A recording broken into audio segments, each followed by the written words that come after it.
शार्दुल की गैर मौजूदगी का फायदा उठाते हुए सोहनी ने अपने पिता से इजाजत मांगी कि क्या वो शिजा को अपने साथ बाहर ले जा सकती थी।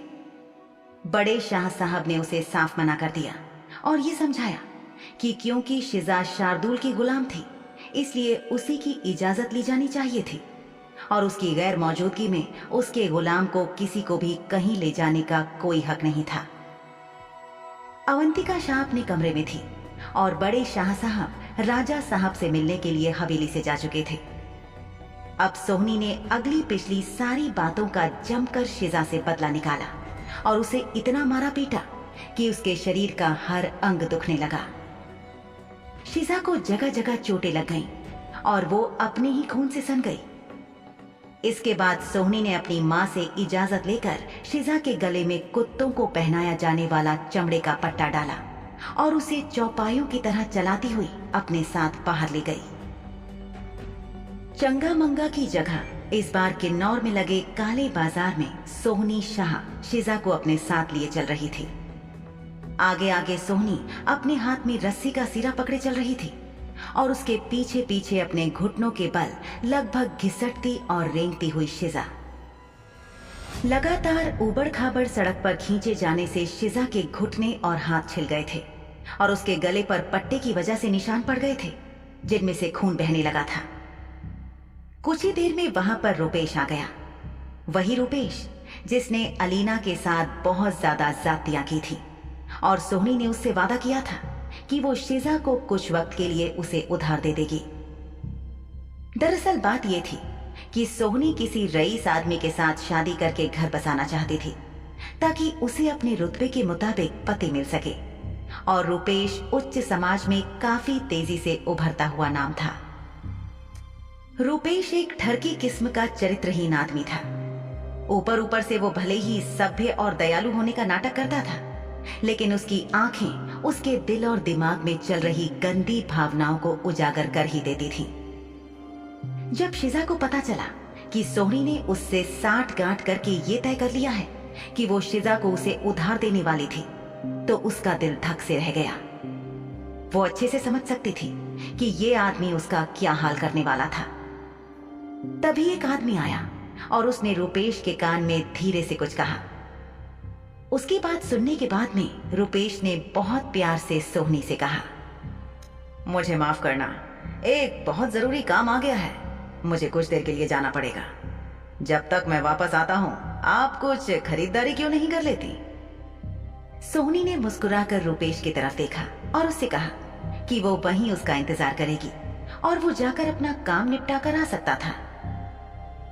इसके बाद सोहनी ने पट्टे को जोर से खींचते हुए शिजा को अपने पीछे पीछे घसीटना शुरू किया। शिजा के दिमाग में सिर्फ एक ही चीज चल रही थी कि उसे किसी भी तरह एक मौका ढूंढकर इस जगह से भागना होगा, क्योंकि शार्दुल यहां उसे बचाने के लिए नहीं था और अगर किसी भी तरह रुपेश उसे अपने साथ ले जाने में सफल हो गया तो वो उसका क्या हाल करेगा, ये शिजा सोचना भी नहीं चाहती थी। जितने दिनों से शिजा इस रात के प्राणियों की दुनिया में थी, वो इतना तो समझ चुकी थी कि अमीर लोग अपने गुलामों के साथ बर्बरता की सारी सीमाएं पार कर लेते थे और रुपेश से तो कोई उम्मीद ही नहीं की जा सकती थी। शार्दुल ने जरूर शिजा को पिछले दिनों छुआ था, लेकिन उसने कहा था कि वो शिजा को पसंद करता है और उससे प्यार करता है और कहीं ना कहीं पहले से ही शिजा भी उससे आकर्षित थी, इसलिए वो उसे कभी रोकती नहीं थी। लेकिन तब भी शार्दुल ने कभी अपनी हदें पार नहीं की थी। वो हमेशा शिजा से यही कहता था कि वो इंतजार करेगा कि शिजा कब उसके प्यार में पड़े और खुद चीजों को आगे बढ़ाए।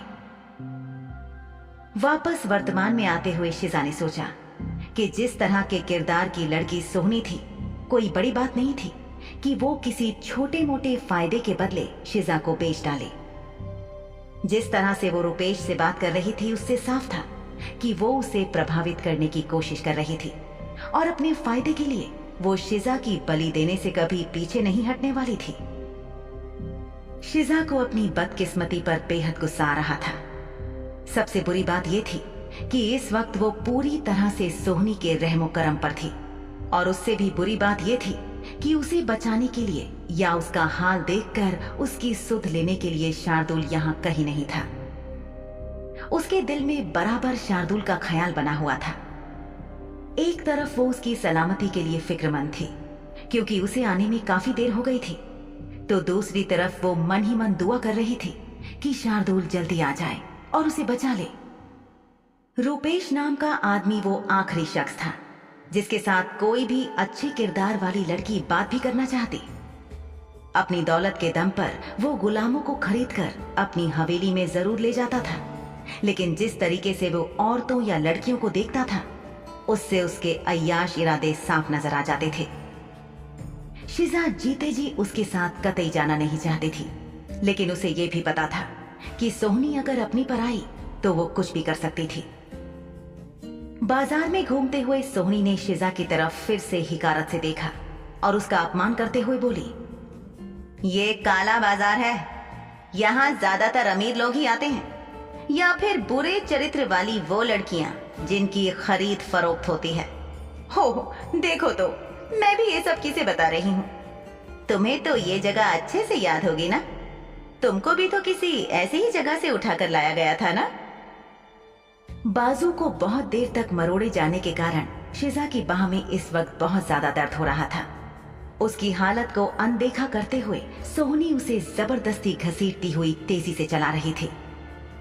घुटनों और हाथों के बल लगभग रेंगती हुई सी शिजा का शरीर जमीन पर घिसट रहा था और जब तब उसे सड़क के पत्थर या नुकीली चीजें चुभ रही थी। लगातार खिंचाव पड़ने से उसकी पीठ में से काफी खून बह रहा था। थप्पड़ पड़ने के कारण उसका चेहरा और होंठ सूज गए थे। चेहरे की चोट का खून बहकर पसीने में मिलकर उसके गले तक आ चुका था। घुटनों और हथेलियों से बह रहा खून सड़क पर जहां तहां निशान छोड़ रहा था। बावजूद इसके सोहनी उसे घसीट रही थी और शिजा की हथेलियों और घुटनों में सड़क की मिट्टी लगने से जलन होने लगी थी। शिजा के शरीर का हर हिस्सा इस समय दुख रहा था और उसे लग रहा था कि शायद उसकी मौत नजदीक है। दर्द के कारण उसका शरीर कांप रहा था और उसकी आंखों से लगातार आंसू बह रहे थे।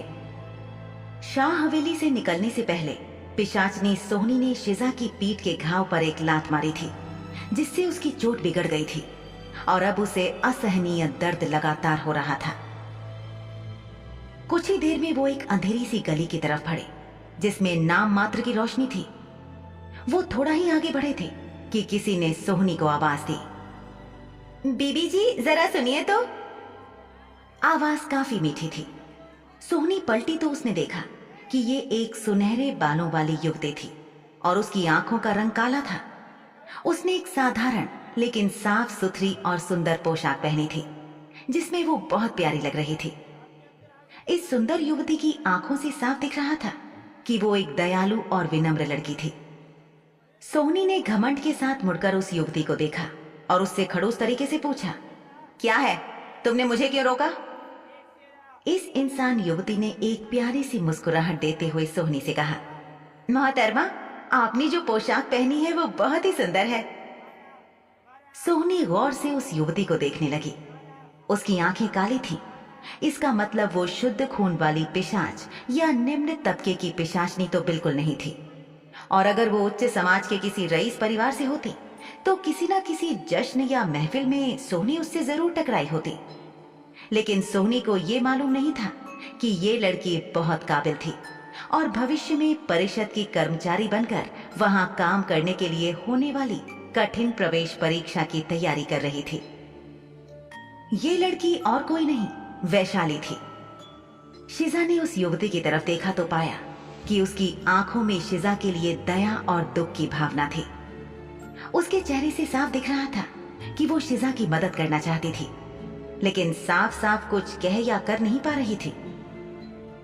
दूसरी तरफ अपने घमंड में हवा में उड़ रही सोहनी ने उस लड़की को भी ऐसे ही देखा जैसे वो शिजा के ही बराबर उसकी दूसरी गुलाम हो, और फिर उससे कहा, मेरी सारी पोशाकें सुंदर और महंगी ही होती हैं, और ये ऐसी वैसी पोशाकें नहीं होती हैं जिन्हें तुम जैसे लोग खरीद कर पहन सकें।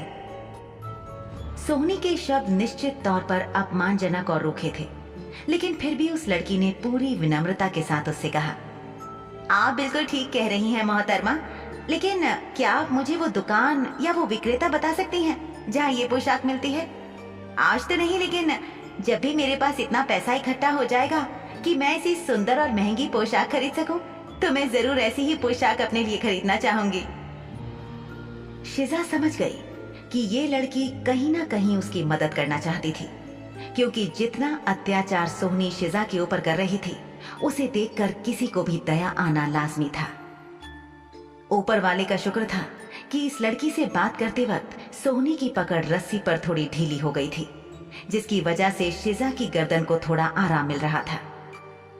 इस लड़की ने बहुत अदब और विनम्रता के साथ सवाल पूछा था, लेकिन अपनी आदत से मजबूर सोहनी ने हिकारत के साथ उससे कहा, तुम्हें दिन में सपने देखने का शौक है तो देखती रहो, लेकिन जितने इस पोशाक की कीमत है उतनी दौलत तुम सारी जिंदगी काम करती रहोगी ना तो भी नहीं कमा सकोगी।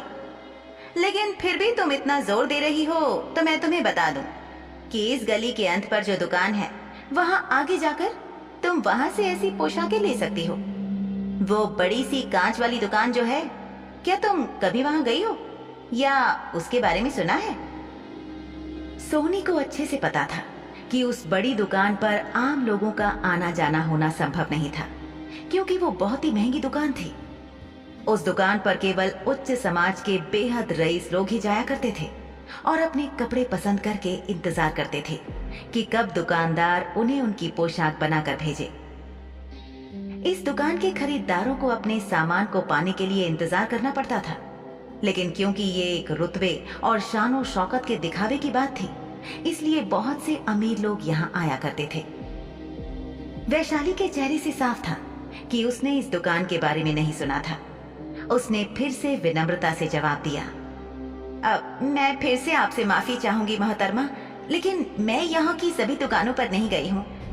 लड़की बेहद विनम्र थी और उसने एक बार भी सोहनी के रूखेपन के बावजूद उसे नीचा दिखाने की कोशिश नहीं की।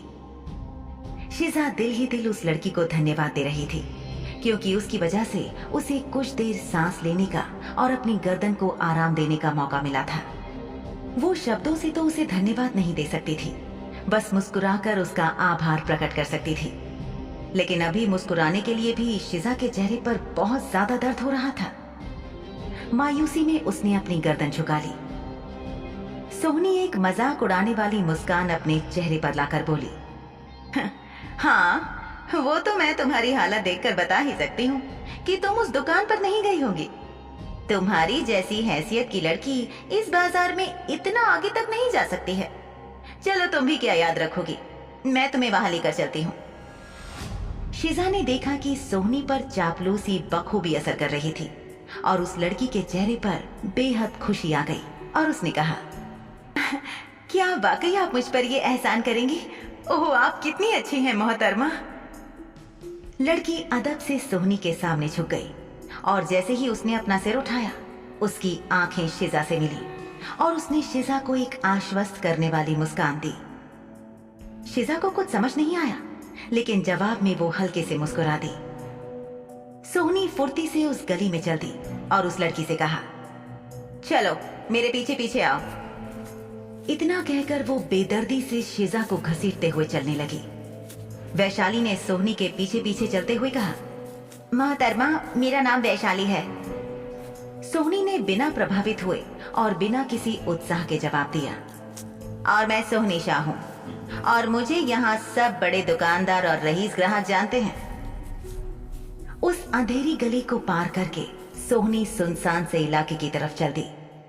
शिजा का मन कांप रहा था और वो सोच रही थी कि अगर वो भाग भी जाती है तो दो ही चीजें होंगी, या तो सोहनी उसे पकड़ लेगी और अगर ऐसा हुआ तो उसकी जिंदगी जीते जी नर्क बना दी जाएगी, क्योंकि पहले तो सोहनी उसे जी भर के प्रताड़ित करेगी और फिर रूपेश जैसे किसी भेड़िए के सामने फेंक देगी।